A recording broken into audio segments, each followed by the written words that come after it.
शांती. आज आहे 23/3/2024 ची मुरली. महावाक्य आहे, गोड मुलांनो, जसे बाबा आणि दादा दोघेही निरहंकारी आहेत, निष्काम सेवा करतात, स्वतः करिता कोणतीही आशा ठेवत नाहीत, अशा प्रकारे तुम्ही मुले देखील बाप समान बना. प्रश्न आहे, गरीब निवाज बाबा गरीब मुलांचे नशीब कोणत्या आधारावर उच्च बनवितात? उत्तर आहे, बाबा म्हणतात, मुलांनो घरी राहत असताना सर्व काही सांभाळत असताना सदैव बुद्धीने असे समजा की हे सर्व काही बाबांचे आहे. ट्रस्टी होऊन राहा तर नशीब खूप उच्च बनेल. यामध्ये खूप सच्चाई पाहिजे. पूर्ण निश्चय असेल तर जसे काही यज्ञामधून पालना होत राहील. घरामध्ये ट्रस्टी होऊन शिवबाबांच्या भंडाऱ्यामधून खात आहेत. बाबांना सर्व काही खरे सांगावे लागेल.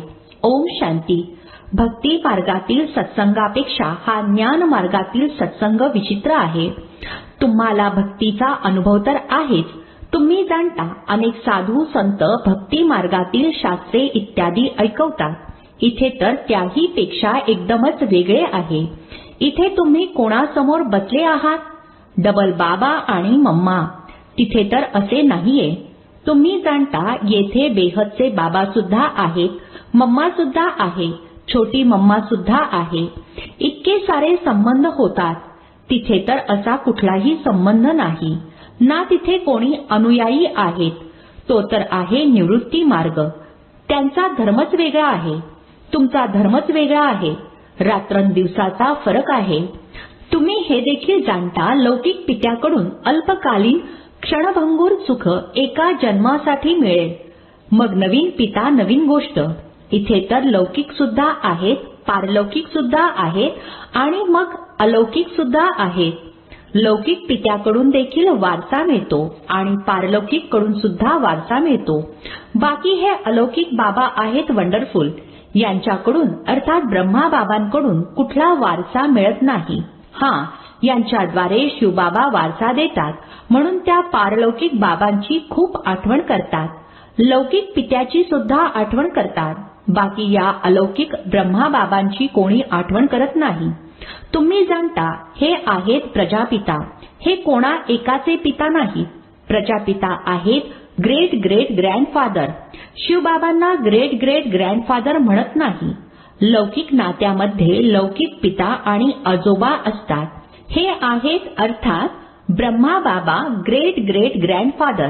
परंतु असे ग्रेट ग्रेट ग्रँडफादर ना लौकिक पित्याला म्हणणार ना पारलौकिक पित्याला म्हणणार. आणि अशा ग्रेट ग्रेट ग्रँडफादर कडून मग वारसा मिळत नाही. या सर्व गोष्टी बाबा बसून समजावून सांगत आहेत.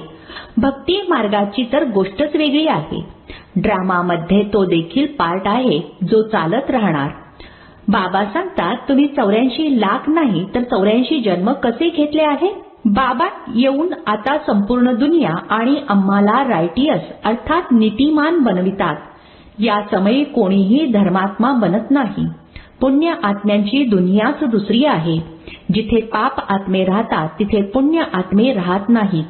इथे अर्थात कलियुगामध्ये पाप आत्म्यांनाच दान पुण्य करतात. पुण्य आत्म्यांच्या दुनियेमध्ये अर्थात सतयुगामध्ये दान पुण्य इत्यादी करण्याची आवश्यकताच राहत नाही. तिथे हे ज्ञानच नसते की आपण संगमावर 21 जन्मांचा वारसा घेतला आहे. नाही, हे ज्ञान इथे बेहदच्या बाबांकडून तुम्हालाच मिळते, ज्याद्वारे तुम्हाला 21 जन्मांसाठी सदैव सुख, आरोग्य, संपत्ती सर्व काही मिळते. तिथे तुमचे आयुष्य मोठे असते. नावच आहे अमरपुरी. असे म्हणतात, शंकराने पार्वतीला कथा सांगितली. सूक्ष्म वतनमध्ये तर या गोष्टी असत नाहीत. तसे पण अमरकथा एकाला थोडीच ऐकवली जाते. या आहेत भक्ती मार्गाच्या गोष्टी, ज्यावर अजूनपर्यंत टिकून आहेत. सर्वात मोठा घोटाळा आहे ईश्वराला सर्वव्यापी म्हणणे.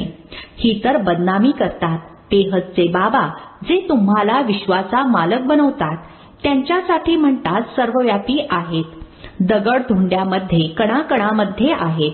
स्वतःपेक्षाही जास्त ग्लानी अर्थात निंदा केली आहे. मी तुमची किती निष्काम सेवा करतो. मला कुठलाही लोभ नाही आहे की पहिला नंबरवाला बनावे. नाही, दुसऱ्यांना बनविण्याची इच्छा असते. यालाच म्हटले जाते निष्काम सेवा. तुम्हा मुलांना नमस्ते करतात. बाबा अर्थात ब्रह्माबाबा किती निराकार निरहंकारी आहेत. कुठलाही अहंकार नाही. कपडे इत्यादी सुद्धा तेच आहेत. काहीही बदललेले नाही. नाहीतर ते लोक अर्थात भक्तीवाले पूर्ण पेहरावच बदलून टाकतात. यांचा पेहराव तोच साधारण आहे. ऑफिसर लोकांचा सुद्धा ड्रेस कोड बदलतात. यांचा तर तोच साधारण पेहराव आहे. काहीच फरक नाही. बाबा सुद्धा म्हणतात मी साधारण तन घेतो. ते देखील कोणते? जो स्वतः आपल्या जन्मांना जाणत नाही की मी किती पुनर्जन्म घेतो. ते तर 84 लाख म्हणतात. सगळ्या ऐकीव गोष्टी आहेत. याने फायदा तर काहीच नाही. भय निर्माण करतात. असे काम कराल तर गाढव, कुत्रा इत्यादी बनाल. गायीचे शेपूट पकडल्याने वाचाल. आता गाय कुठून आली? स्वर्गामध्ये गायी वेगळ्याच असतात. तिथल्या गायी एकदम फर्स्ट क्लास असतात. जसे तुम्ही 100% संपूर्ण, तर गायी सुद्धा अशाच फर्स्ट क्लास असतात. श्रीकृष्ण काही गायींना चरायला घेऊन जात नाही. त्यांना काय गरज पडली आहे? हे तर तिथले सौंदर्य दाखवतात. बाकी असे काही नाही की श्रीकृष्णाने गायी पाळल्या आहेत. श्रीकृष्णाला गवळी बनवले आहे. कुठे सर्वगुण संपन्न सतयुगाचा पहिला राजकुमार आणि कुठे गवळी? काहीही समजत नाही. कारण देवता धर्म तर आता राहिला नाही. हा एकच धर्म आहे जो प्रायः लोप होतो. या गोष्टी कुठल्याही शास्त्रांमध्ये नाहीत.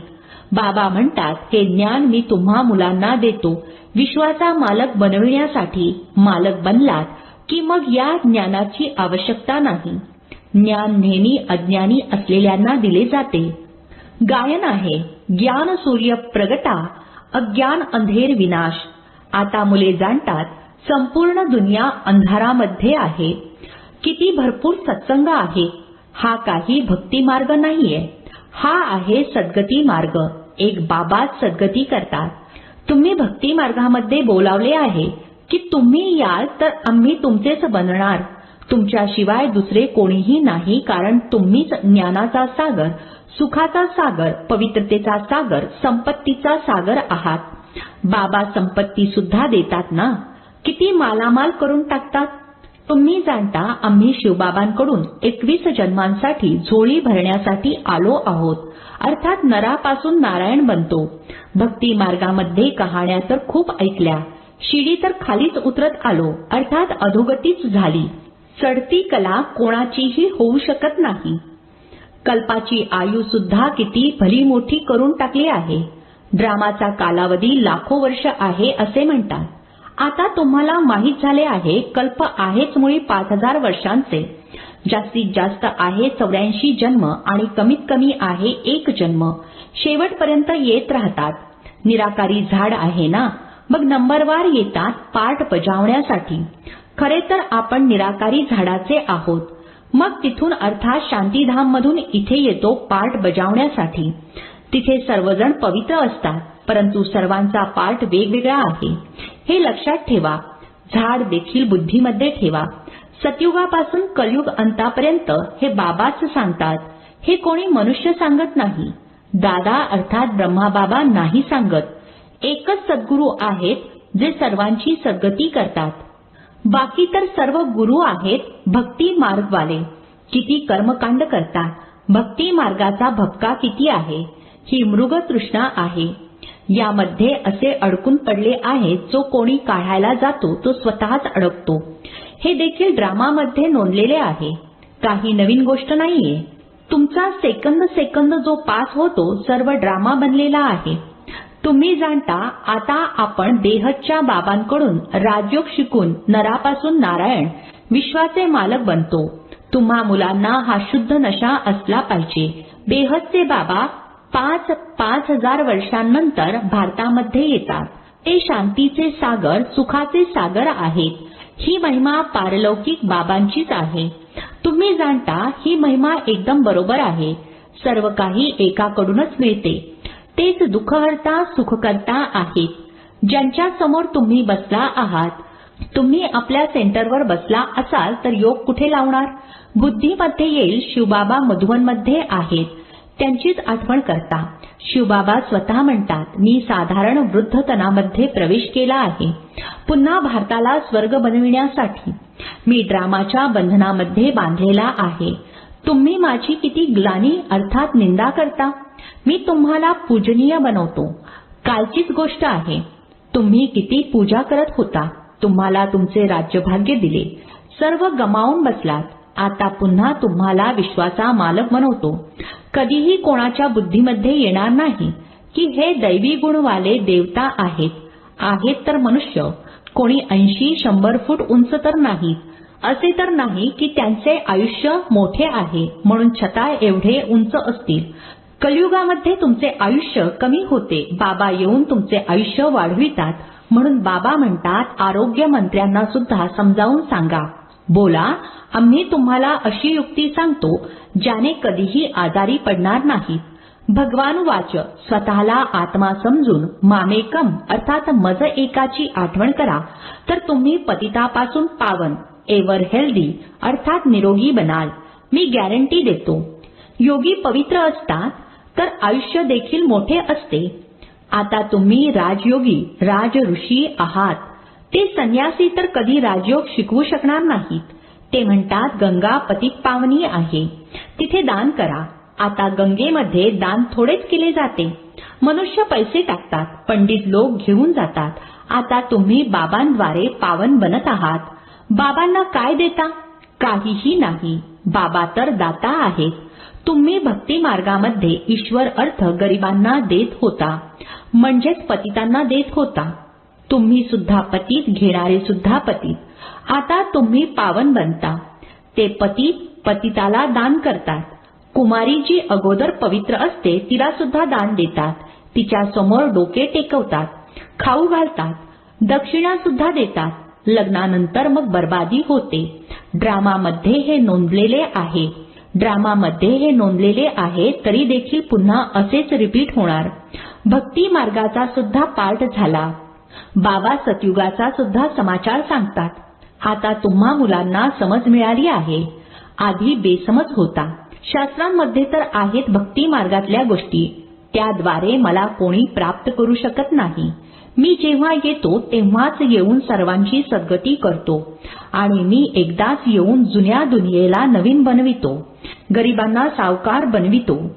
गरीब तर लगेच बाबांचे बनतात. म्हणतात, बाबा आम्ही सुद्धा तुमचे आहोत. हे सर्व काही तुमचे आहे. बाबा म्हणतात, ट्रस्टी होऊन राहा. बुद्धीने हे समजा की हे आमचे नाही, बाबांचे आहे. यासाठी खूप हुशार मुले पाहिजेत. मग तुम्ही घरामध्ये भोजन बनवून खाता, जणू यज्ञामधूनच खाता, कारण तुम्ही देखील यज्ञाचे झालात. सर्व काही यज्ञाचे झाले. घरामध्ये ट्रस्टी होऊन राहतात तर शिवबाबांच्या भंडाऱ्यातून खाता. परंतु पूर्ण निश्चय पाहिजे. निश्चयामध्ये जर गडबड झाली तर हरिश्चंद्राचे उदाहरण देतात. बाबांना सर्व काही सांगायचे आहे. मी गरीब निवाज आहे. गीत आहे, आखिर वह दिन आया आज. अर्धा कल्प भक्तीमध्ये आठवण केली, सरते शेवटी मिळाले. आता ज्ञान जिंदाबाद होणार आहे. सतयुग जरूर येणार आहे. मध्ये आहे संगम, ज्यामध्ये तुम्ही उत्तम ते उत्तम पुरुष बनता. तुम्ही पवित्र प्रवृत्ती मार्गवाले होता. मग 84 जन्मानंतर अपवित्र बनता. पुन्हा पवित्र बनायचे आहे. कल्पापूर्वी सुद्धा तुम्ही असेच बनला होता. कल्पापूर्वी ज्याने जितका पुरुषार्थ केला आहे ते करणार. ते आता वारसा घेणार. बाबा साक्षी होऊन बघत राहतात. बाबा म्हणतात, तुम्ही मॅसेंजर अर्थात दूत आहात.